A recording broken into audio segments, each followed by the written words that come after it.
So let's move on to the teaching moment where we are going to talk about the late arm, and you are going to talk about all of the risks and dangers of a late arm, because I think it's something that is a little bit overlooked. There's a lot of pitchers that pitch with a late arm, and maybe you can shed some light on the dangerousness of having a late arm in your pitching motion. Yeah, it actually is. It's interesting to me how many pitchers in the major leagues, in fact, when pitchers get injured and you or a coach or someone sends me something and says, "Hey, could you take a look at this? Do you see anything?" I can't tell you the high percentage of where the arm is late. And when pitchers come to me and they're having performance issues, again, having a late arm is one of these very, very common issues, particularly if the pitcher is a high school guy who's coming from an infield background because he doesn't know certain things about the way the pitching arm is different than an infield throwing arm, or a pitcher that has had shoulder surgery who is got the nervous system that's still protecting the movement around the shoulder, so it tends to slow down a little bit. But the late arm is not a thing that should be overlooked, and until you recognize that somebody has it, you can't really start to figure out a way to improve it. So, what I wanted the show to be about is to talk about what is the ideal place for the arm to be at stride foot contact. And when we talk about a late arm, we're talking about where is the arm when the front foot lands. And this is a marker that those of us who do analysis use. You know, we have the skill of pitching broken down into phases.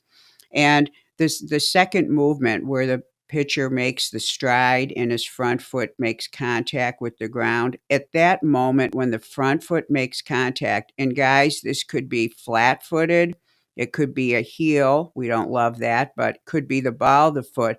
But it's when the contact is first made, not when the foot's completely down, if he has a partial touchdown. When that contact is made, that is identified as the end of that stride phase, and we want the arm to be in a certain place. So as you're looking at the photo that I've provided, you're seeing, and by the way, this is Daniel Slominski. Right now, he's pitching for University of San Francisco. He has been a pitcher I've worked with since he was younger. He's got he's got the ability to have some of the cleanest mechanics. He has, with his volition, and allowed me to use these photos of him because this is actually a drill photo. So what you're seeing here is me putting him in this position, and from this position he was actually going to be throwing. So there is video, but these are still shots because I want to teach you some specific things. So in this picture of Daniel, where it's labeled from this SFC shoulder and hip position, this is actually, you'll notice his front foot's down because it's a drill. So of course I'm not going to have him on his toe or whatever. So this is the end of what we call the frontal plane phase, or the phase where the pitcher's actually sideways. So when the foot makes contact with the ground, and for purposes of teaching, we've got his foot flat, notice that his entire body is sideways. Now, the arm being late refers to, of course, his pitching arm. Now, I want everyone to see the angle of that pitching arm. Now, the angles that we use as guidelines, of course, come out of the ASMI biomechanical evaluations. And what they did is they look at pitchers that do things well and they come up with these standards. Well, what was very interesting is the standards they come up with, when you take a qualitative analyst like myself, we can actually explain, well, why is this angle so good? Whenever we say an angle's good, it's because at that position, the muscles and the joints and the ligaments and things that are going to be involved in performance and efficient movement happen to be in a place where they really can do their job well. So their statistic and what we know qualitatively about actions and joints, this is where we recommend the arm be. Now, there is some wobble to everything. So if you saw the ASMI drawings, if you took that forearm, so see the angle of the forearm there? If he were up against a wall and perpendicular to that wall, and that wall had a big clock on it, and the center of the clock was right where his elbow is, that arm would be pointing to 10 o'clock. In terms of biomechanical guidelines, if he was at 9:30, he'd still be okay. If he was at 9, he would not be okay. This is a bad position to be in, and it is one that we see frequently. We actually see arms at stride foot contact that are at 8. They're actually hanging downward. But if I'm teaching a pitcher the correct angle, I'm going to put him right here because it's the exact perfect position of the arm so that he can do the next thing that he's going to do, which is externally rotate that shoulder. So notice that the forearm is at 10. If that forearm is below 9:30, his arm is considered late. And what happens then is, because the motion is like a song with a number of beats, his body is going to arrive into position and ready to start the acceleration, but the ball won't be in the correct position yet, or his shoulder won't feel like it's externally rotated enough. So, in order to make up for that one beat, because the brain's going, whoa, I'm ready to throw, but the ball's not ready yet, he will usually put the elbow forward, or he will lift the arm up, or he'll do something that creates an extra moment so he can feel that the ball's in position to accelerate. But the thing he's doing causes a problem for the acceleration. So the reason why we love this angle here, and I've written right on this first picture, is the shoulder rotates externally as his right hip. So if he had jeans on, you would look at the pocket of his right hip. When that hip starts to turn forward, because now he's starting the rotation phase, that shoulder simultaneously will start to move backward. So we've got the shoulder going in one direction, the hip moving in the other direction. And if you look at the second picture, this is the goal of this phase right here. The goal of this phase is to get to the second picture, which is what we call uh, max external rotation position. This is where the pitcher has squared up, and now the acceleration of the ball will begin. The ball is not accelerating until this point where he now is going to use his shoulder accelerators to throw the ball. Now, if you go back to the right, the other picture, when that arm is rotating backwards, what's really happening is the accelerators are stretching. So when you see this second picture, you can see his arm is behind his chest. He's actually got a good stretch in his shoulders. If that arm is late, when he arrives here into the max external rotation position, his elbow will need to come forward because his hand will not have gotten the ball into the correct position. And by the way, just for the point of being thorough, because I am a thorough teacher, and what I do all day is look at video, and I have my pitcher standing there. In the picture of Daniel with the max external rotation position, ideally I would have wanted to see that forearm a little more, the elbow a little more open at a pure 90-degree angle, which would tell me that he had appropriate elbow velocity. So that if you look at that picture, you see how the forearm is angling a little bit towards the field as opposed to being a straight line parallel to your screen. But what you have to know when you're a troubleshooter is he's doing a drill. He was throwing from the first position, and so he's not going to have all the acceleration, and he never has an arm that is not in the correct position. This isn't actually considered incorrect, but when I work with correct shoulder mechanics, I do want to see that arm a little bit more open there. So just for the sake of thoroughness, but it's not incorrect. He still looks great. And what I love is you're still seeing the stretch around the shoulder. He would not have that. So when your arm is late, you are not going to get the pre-stretch around the shoulder accelerators because you didn't have time. Now picture the 10 o'clock position. He's at 10, and by the time he rotated and changed his body position, He's way back at what? 3?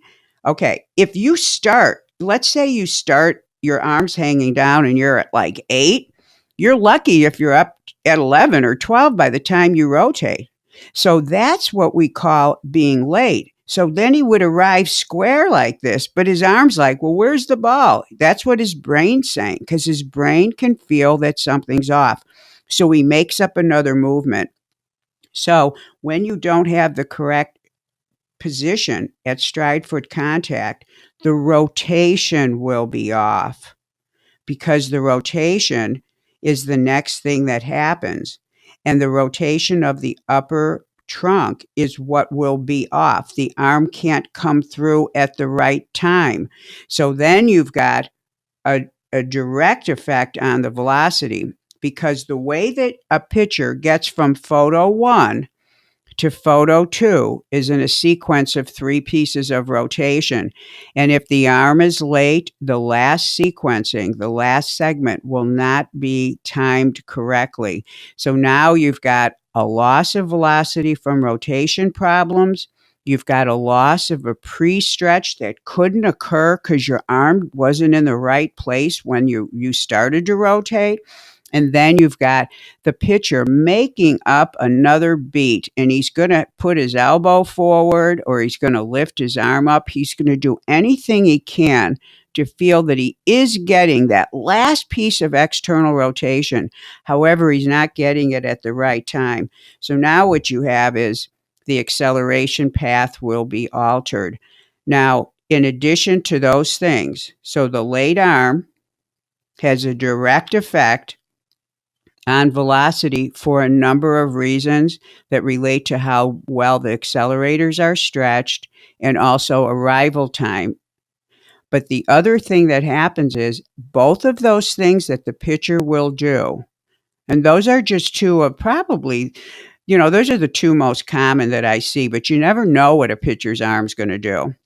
When the pitcher does those two things, he actually brings the arm forward in an unusual way. And when you bring the elbow forward from the elbow, it's actually a shoulder movement, but it brings the elbow forward. You get weird rotation on the forearm. And from all of you, we know this is forearm month. When your forearm rotates when you don't want it to, remember the forearm's rotating the ball. You get the pitcher's fingers in weird places on the ball, and he's not going to have the same kind of ability to create the spin he wants. Sometimes the type of pitch will be affected.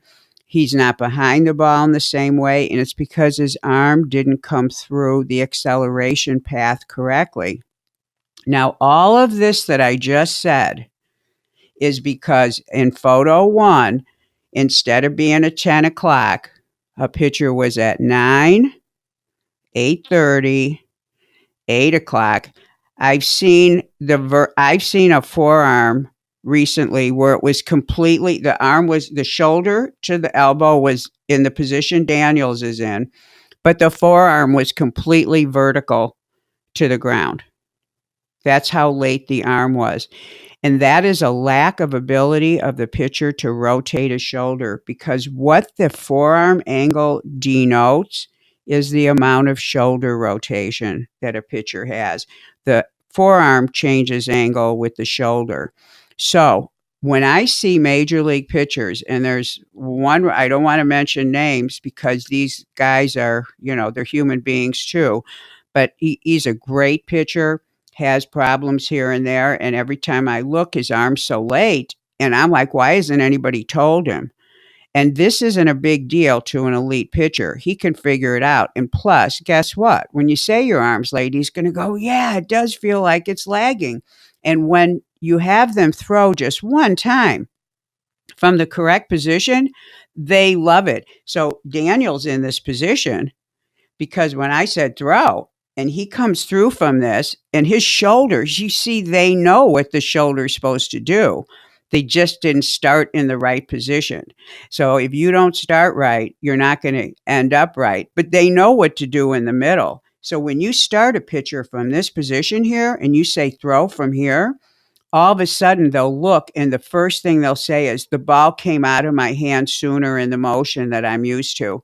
He'll be all excited. You'll see a smile, you'll see the eyes light up, and it's because his arm went from here to external and then he accelerated instead of from too low, doing all he can to get external, then having to juxtaposition his elbow or his shoulder again. And then you end up with a ball that comes out of the hand and it feels like he had it in his hand for a while. By the way, when you see a pitcher, when you coaches, I know, see this, you might not be looking at the mechanics, but you'll notice he looks like he's pushing the ball. Usually pushing the ball comes from coming through the acceleration path in a weird way. And that usually only happens because the arm didn't start at the right place. It started too low. It was not in what we want for the stride foot contact position. So that's my little thing on the late arm. This is a widely misunderstood flaw and it's ignored. And coaches, please, especially when you have a pitcher who's having trouble or a pitcher who he looks good or he's hitting his spots, but his velocity doesn't go up. Look to see, because they can learn how to pitch with the late arm. Always remember when you're listening to me talk about mechanics, I'm not a pitcher. I'm not a pitching coach. My job is to teach correct textbook mechanics.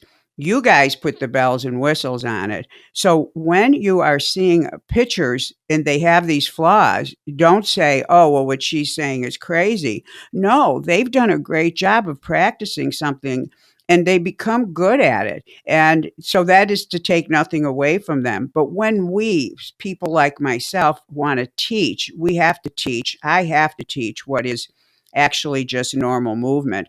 So when you see a pitcher and you've got, why isn't he increasing his velocity?